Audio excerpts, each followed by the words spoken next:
The Atlanta Falcons just turned the entire NFL offseason on its head, and nobody in the league saw it coming. Overnight, reports confirmed that former Miami Dolphins quarterback Tua Tagovailoa is signing a one-year, $1.3 million deal with Atlanta, and the moment that news dropped, the NFL internet completely froze. This is not a minor debt signing that gets buried in the transaction wire and forgotten by the next morning.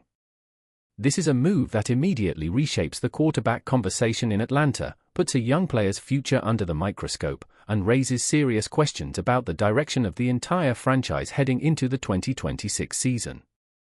Because here is the thing, the Falcons already have a quarterback. A young, talented, left-handed quarterback in Michael Penix Jr. that this organization spent real resources investing in. A player fans were getting genuinely excited about heading into 2026.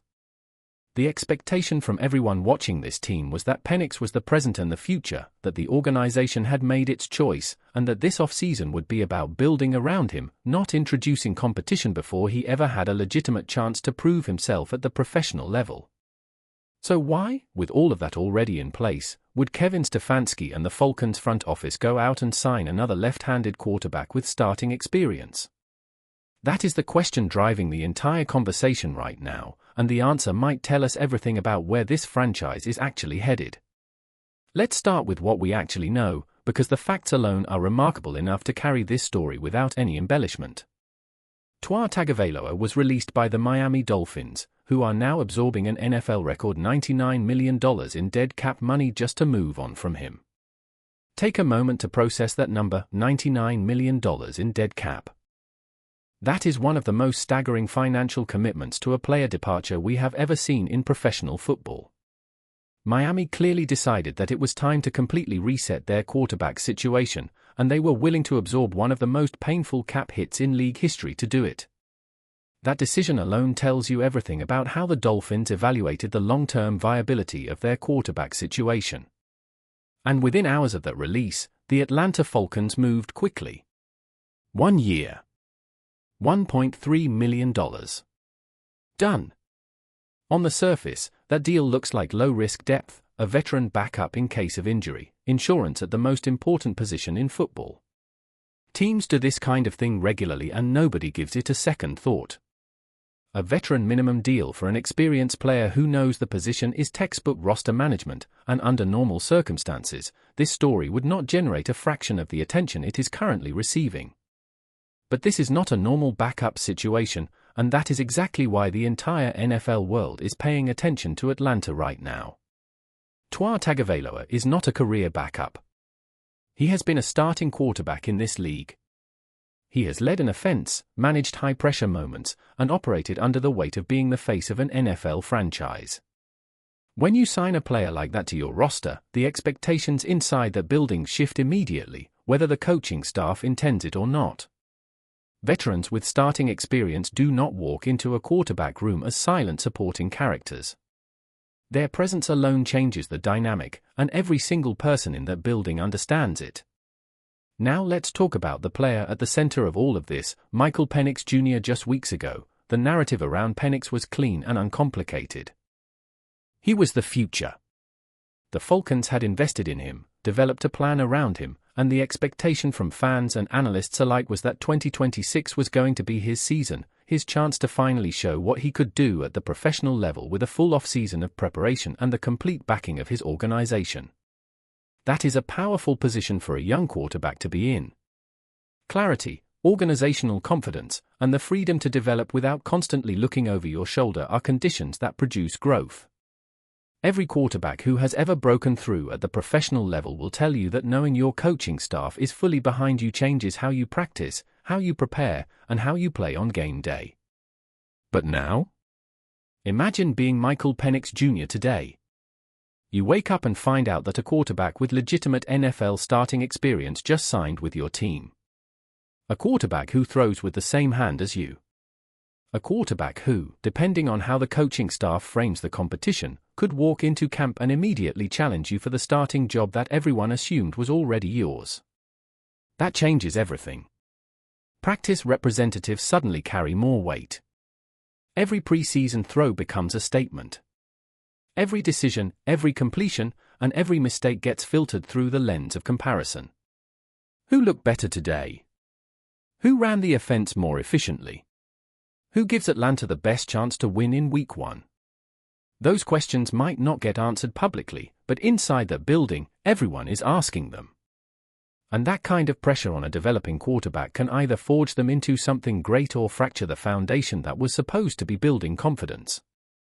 Fans are split on this right now.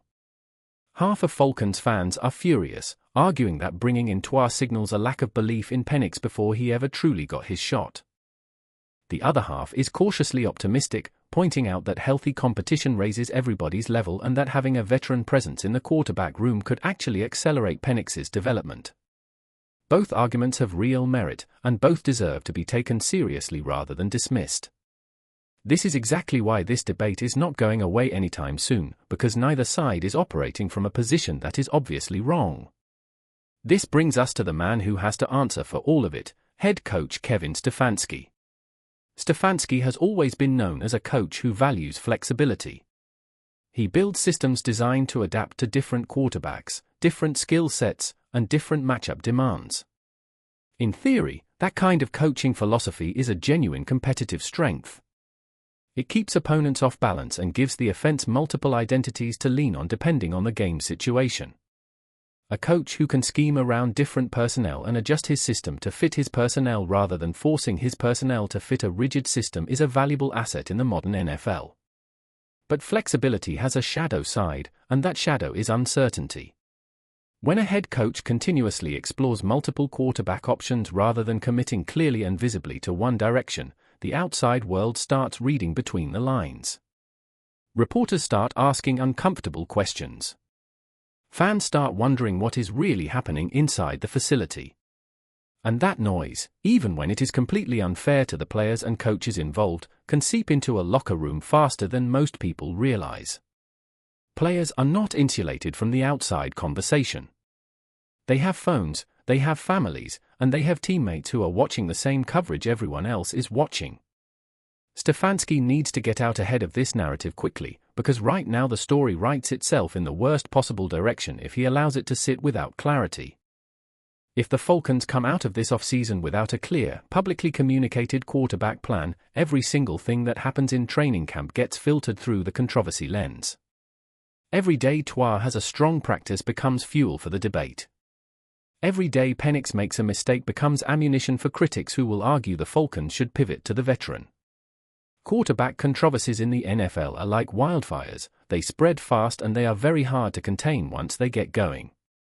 Now here is where the story gets even more layered, because Tua is not the only name being connected to Atlanta.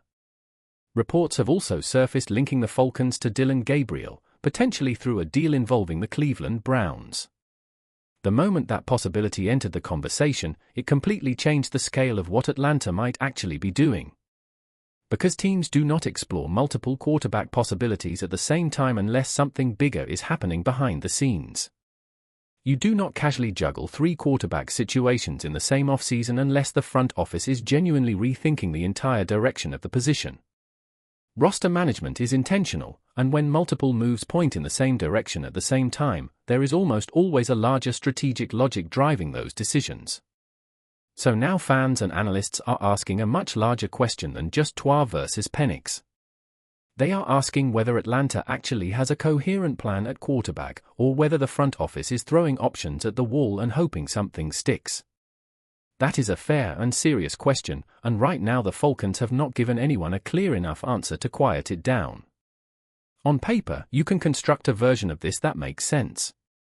Sign Tua as cheap veteran insurance. Keep Gabriel conversations open as additional depth. Let Penix compete and prove himself in training camp with the understanding that the starting job is still his to win.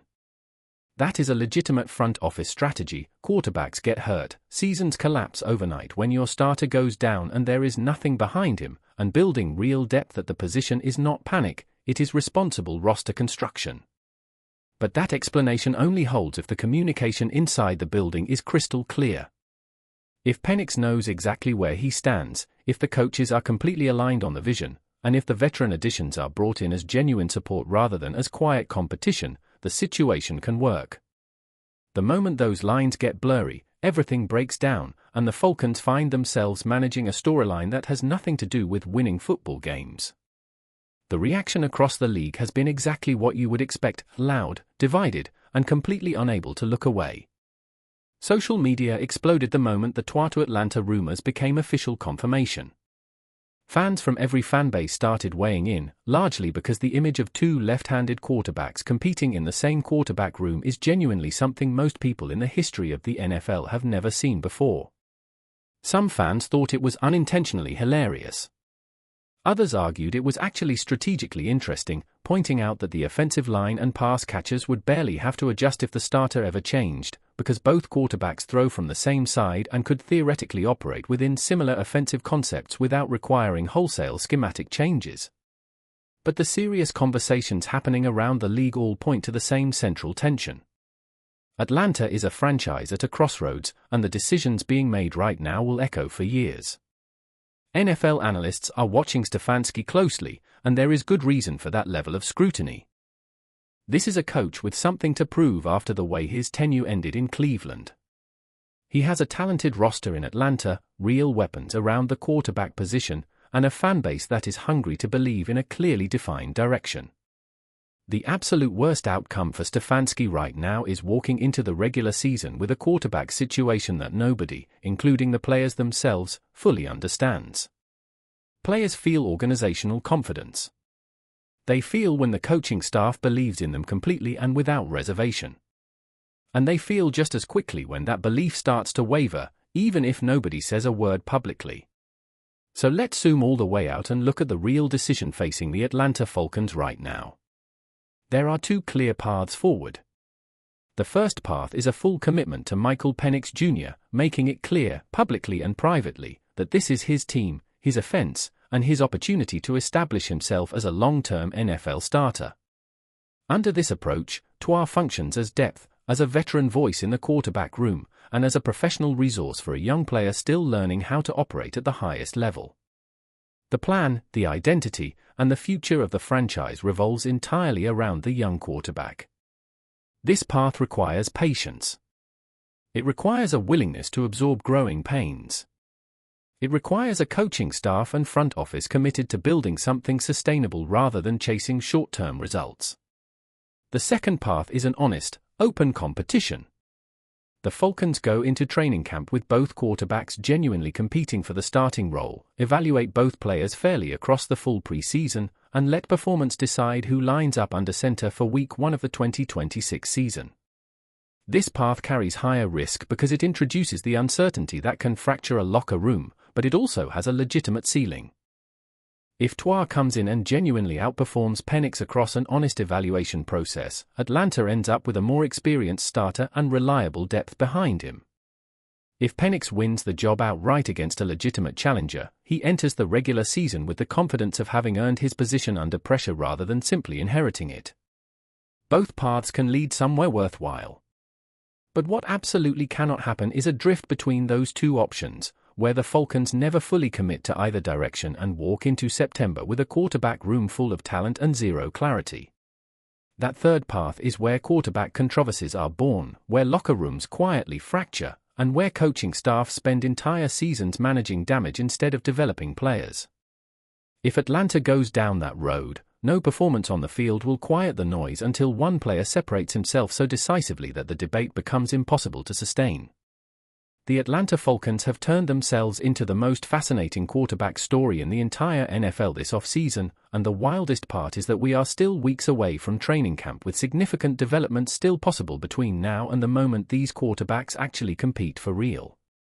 The decisions being made right now inside that building, by Kevin Stefanski, by the front office, and by the players themselves, are going to shape the identity of this franchise for years. The NFL does not wait, and the window to get this right is open right now. If Penix rises to the challenge and silences the noise with his play, Atlanta will look like a franchise that built exactly the right competitive environment to bring out the best in their young quarterback. If the situation spirals into confusion and controversy, the Falcons will spend the entire season answering questions they never should have created in the first place.